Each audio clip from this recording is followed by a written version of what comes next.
Yo, what's going on, guys? Mush back at it with another video. Wanna cover, I guess, the quote-unquote leak, you can call it. It's not really a leak anymore since NVIDIA confirmed it themselves, but the list of games coming from the GeForce Now database, which NVIDIA themselves has confirmed it's real, but the games themselves are speculative, and it begs the question, there's a lot of interesting games on here. I doubt all of them are going to be titles that we see on PC. It's interesting how it's laid out, but there's a lot of big budget exclusives, and some that are already out, like Days Gone is listed on there.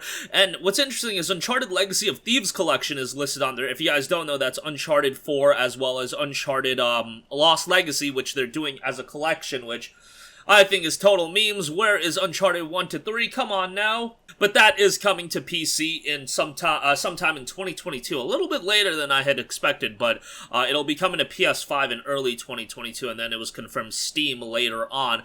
But then you also have listings of God of War coming to Steam. That's God of War 2018, and Steam is noted, and that makes a lot of sense because they did Horizon Zero Dawn on PC, and Horizon Forbidden West is coming out, but that's not going to be on PC, at least not on day one. God of War Ragnarok is going to be coming out next year.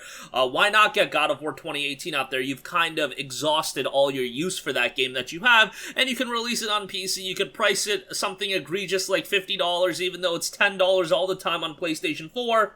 And you'll be making a ton of gravy. Demon's Souls is also listed on there, which I find interesting because that's still a premier PlayStation 5 title, although it is a launch title and it is a remake, and that game would sell just incredibly well on PC. So even if that's like a late 2022 title, by that point you've gotten 2 years of use out of it to sell PlayStation 5s, and that's really how you have to factor it in.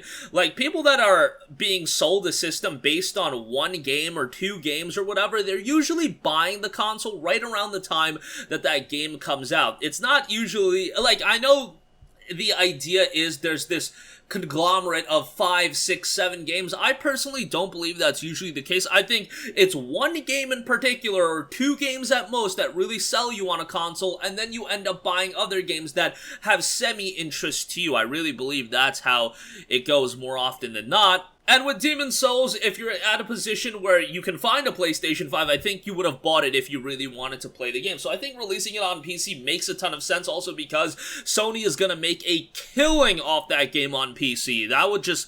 Those Souls games sell ridiculously well, and you can price it at $70 and people would still buy it on PC. I know people are not going to like to hear that, but if they're getting away with pricing like deluxe editions that include very little extra content for like $90 and $100, they can sell Demon's Souls for $70 and 1 million people are gonna buy it. And do the math real quick, 1 million digital sales times $70, even when Steam takes their cut, that is an absurd amount of money. And that's just gravy to Sony at this point, given that they have already sold the game to a lot of people on the PlayStation 5, and they've sold PlayStation 5s based off that game. Although there's more PlayStation 5s to be sold had they been available readily in market. So maybe Demon's Souls is a game that you have to think from the standpoint of, okay, let's wait until PlayStation 5s are readily available to everyone. Let's give it a little bit of time after that, and then we can bring Demon's Souls to PC. I wouldn't see that as too much of a surprise if they did go down that route. Gran Turismo 7 was listed on there. You have Helldivers. Horizon Forbidden West was listed on there as well. That's one that I don't think is going to come out on PC. Like I said, a lot of these are placeholders. That's coming from NVIDIA themselves. I just can't see that coming to PC right when the PlayStation version drops, just because that, again, is a seller for PlayStation, and you have to wait 3 years for Horizon Zero Dawn to come to PC, and I don't think it's going to be that long of a wait to get Forbidden West on PC. I think it'll probably be 16 months to 2 years, but I still don't think it's going to be anywhere any time in 2022. I find that very hard to believe. However, Ghost of Tsushima, Bro, they sold that game on PlayStation 4, they sold that game on PlayStation 5. After you ride the gravy train of that console release 2022, late 2022, summer of 2022, let's release it on PC. That's a Ghost of Tsushima release every summer for 3 years straight that Sony's just gonna make a killing off of. So I'm just talking about it from a financial standpoint. That's how you milk these games to the ground and you get every last dollar out of them, because there's a lot of people that own a PlayStation and own a PC.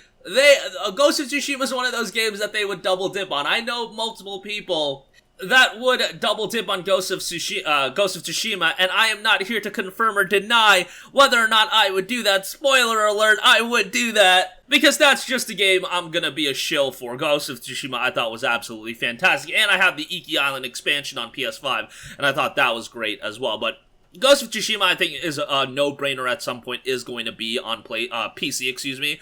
Whether that's 2022, 2023, that's something up in the air. Returnal is another one that's listed, which I think makes a lot of sense. Not even that far away, because that wasn't a game that was really viewed as a system seller by a lot of people. It was kind of that game that came out on PS5, and people were like, yo, we want PS5 exclusives to play. Let's get Returnal. And, a lot of people did not like Returnal. I enjoyed it. Obviously, a very challenging game. Checkpoints left a lot to be desired, but Returnal, I think, would do pretty well on PC, and it would be a way to get a little bit more squeeze out of that game, because I don't think that game sold exceptionally well. You know, I don't think it sold as well as Ratchet and Clank Rift Apart, or even a Demon's Souls, or Ghost of Tsushima Director's Cut. I don't think Returnal even sold close to that, but we'll see. Ratchet and Clank 2016, I think, also makes a lot of sense to come to PC at some point. I mean, it's a game from 2016. Those games, just why not release them on PC? You've milked those games dry, or I shouldn't say milk, because they don't really milk those games, but you've gotten every last drop that you're gonna get out of those games. Like, there's nothing those games are gonna offer you as exclusives anymore. Put them on PC, let them sell. You know, Ratchet and Clank, let it sell 750,000 to 1 million copies, price it at $35, $40, probably $40, because, dude, if they're pricing Days Gone at $50, they're gonna price these games at very high price points, and people are still gonna buy it. But Ratchet and Clank, even at $30, selling 700,000 copies of that game, do the math. Again, Sony would be riding the gravy train at that point.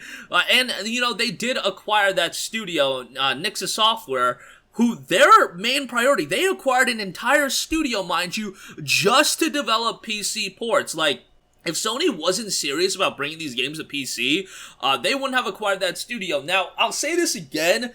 The idea that this is gonna kill console gaming or anything like that, or people are not gonna buy a PlayStation anymore because they're gonna get a PC instead, I just think you're out to lunch with that one. These games are coming out years after the PlayStation release. It's cool to think that, you know, everybody can wait 3 years to play Ghost of Tsushima, or people can wait 2 years to play the Final Fantasy VII Remake when that comes out on PC, but there's a large portion of people that just want to play those games right away. If you can wait, absolutely, but think about it objectively. Those games are titles that people are going to be super into and they want to play right away, and I think a lot of people are still going to have a console. That's why I don't think Microsoft's idea of releasing all their games on Xbox and PC day and day is the worst thing in the world.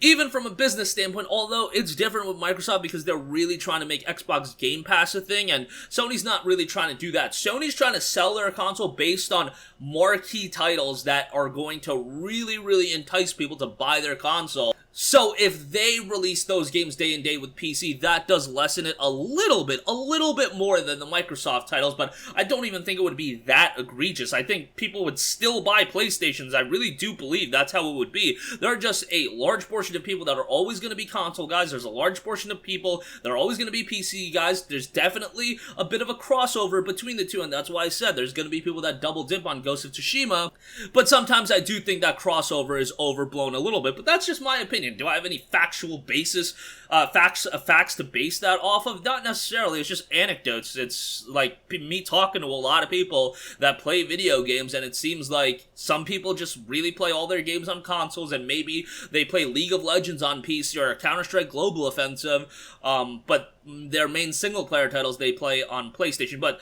this list that NVIDIA people found from NVIDIA's GeForce Now, and also Gear 6 is just casually on there, so yeah, that's kind of huge as well. But let me know your thoughts in the comment section down below. I'll leave a link to VGC where they have the rundown on that. Let me know all of your thoughts. And that list of titles was compiled by SteamDB founder Pavel, so credit to him as well. That's going to do it for me. Again, let me know your thoughts in the comment section down below, and I am out, guys. Peace.